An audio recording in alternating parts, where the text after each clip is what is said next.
Hi, Dr. Lim here. Today we continue the story of Pasu. This is actually not a motivation story, but this is about the dark story of Pasu. I seldom tell this story, but it may not do well for the good reputation of Pasu. But over the years, I saw many MLM DSN leaders committing the same mistake again and again. Maybe I should tell this story as an educational message for those leaders. What they should do when suddenly a lot of money comes into their life and turns them crazy. By right, when a lot of money comes into your life, it should be a happy incident, right? It depends on how you handle the money. If not, you end up unexpectedly having trouble in life.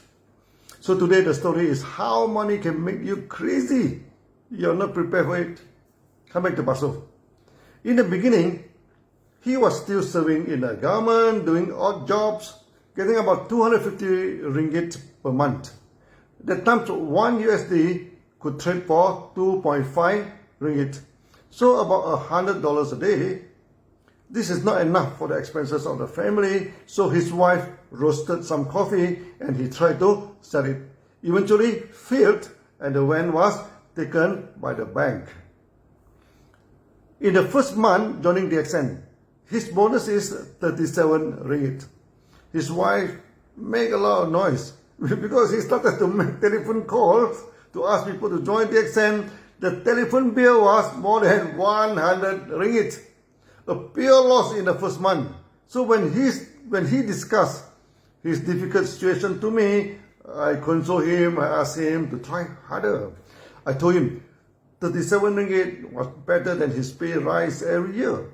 In it, even at a raw salary of 250 ringgit, he did not enjoy any pay rise and it has reached the maximum of his pay scale. The next month, he got about 120 ringgit enough to pay the telephone bill. Then gradually increased until about 2 years' time, he got 16,000 ringgit, about 6,400 USD per month. 25 years ago, that was huge earning in Malaysia and you could lead a good life. We were happy and proud of Pasu. And in many meetings, we tee him up and praise him as DXN hero. He also enjoyed giving speeches and being welcomed by many DXN members. By right, this should be happy story and happy ending. But true life did not work that way. In the early day, we put in the accumulated sales in the bonus statement so you know how much was the sales from the first day until today. Sales of DXN expanded widely. In 1993, our sales were about 20,000 ringgit per month. Then in 1994, we reached 200,000 ringgit per month. Then in 1995, we reached 2 million ringgit. The sale expanded 10 times a year. After 1995, we continued to expand non-stop until today. In 1995, the bonus of Pasu reaches 16,000 ringgit per month. Then something happened. I heard he married the second wife and then the third wife in quick succession. During the old day, the Muslim in Malaysia could marry 4 wives. Some people even told me he married the second and the third wife in the same day. I was never interested in the personal life of members and never asked him about that. So I did not know whether this story was true or not, but the market started to rumor about that. One night, he was calling me, texting me over the telephone. I asked him where he was now. He said he was in the hotel. I asked whether he was out of station. He said no, he was in our staff. It sounds funny to me. He has 3 wives. And why should he stay in the hotel?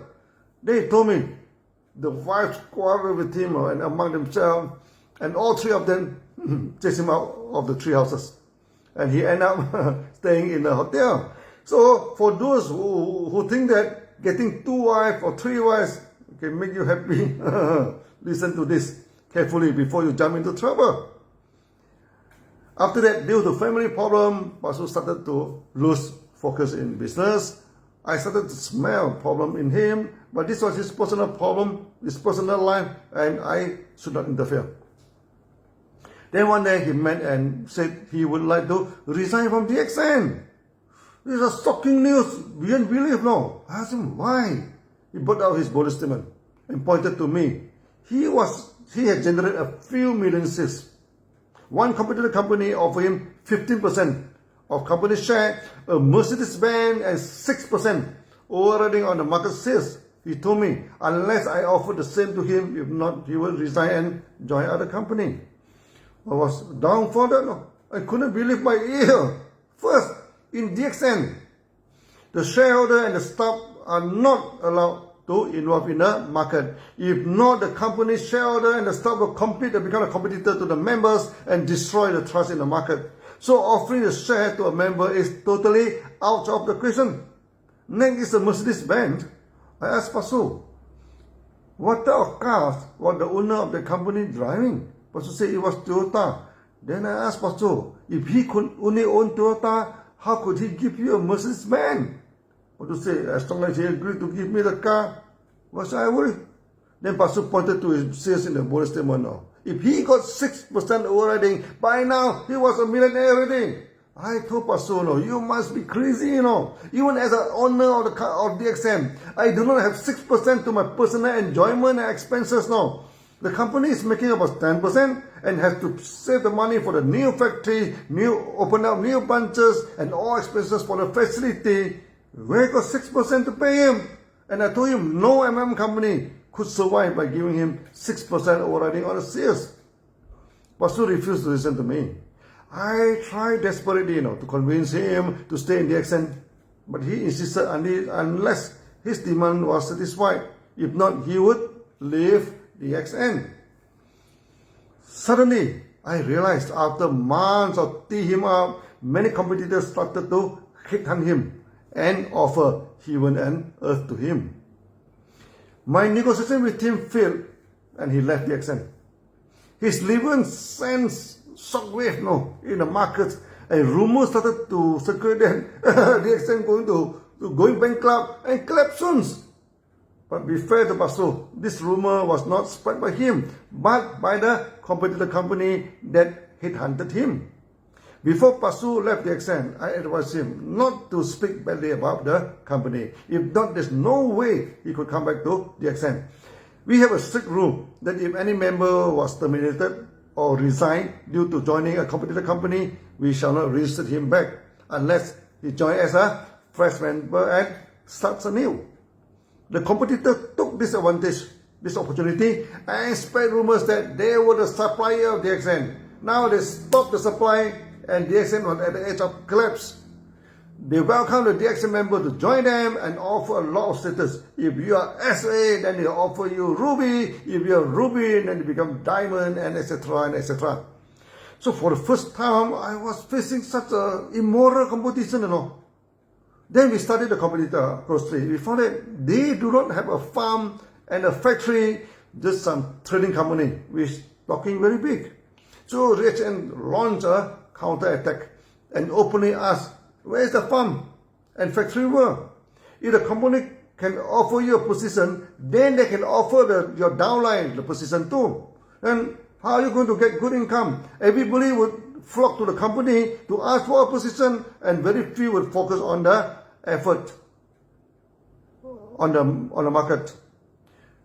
Those working hard to own a position will feel cheated, and many idiots sitting at home also getting good position. So why should they work hard for that? So a company like this will surely collapse. After about 4 months' time, Pasu come back to see me and asking me to reinstate him back in DXN. The company, after saw him terminated by DXN, suddenly demanded a few million shares before they could let him claim the 6% and only pay the down payment of the car unless he generate the multi-million shares. He has to pay the installment. Suddenly, Pasu lost all the bonus and income in the company. When member knew that he wanted to come back to DXN, they strongly, protest against it. and asked me not to take him back. I said his leaving has created such a negative impact in the company and in the market. I told Pastor, DXN would not take him back.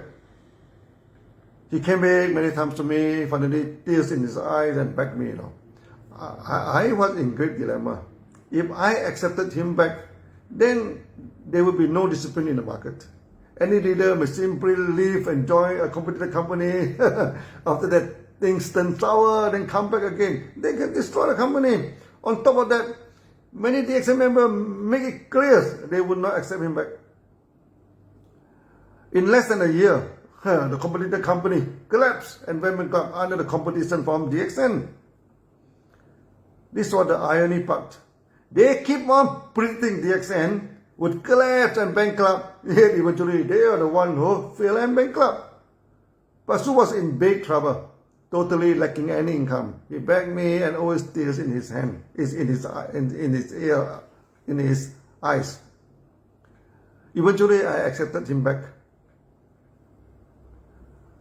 As emotionally, I'm attached to him because Pastor was the first active member who brought up DXN.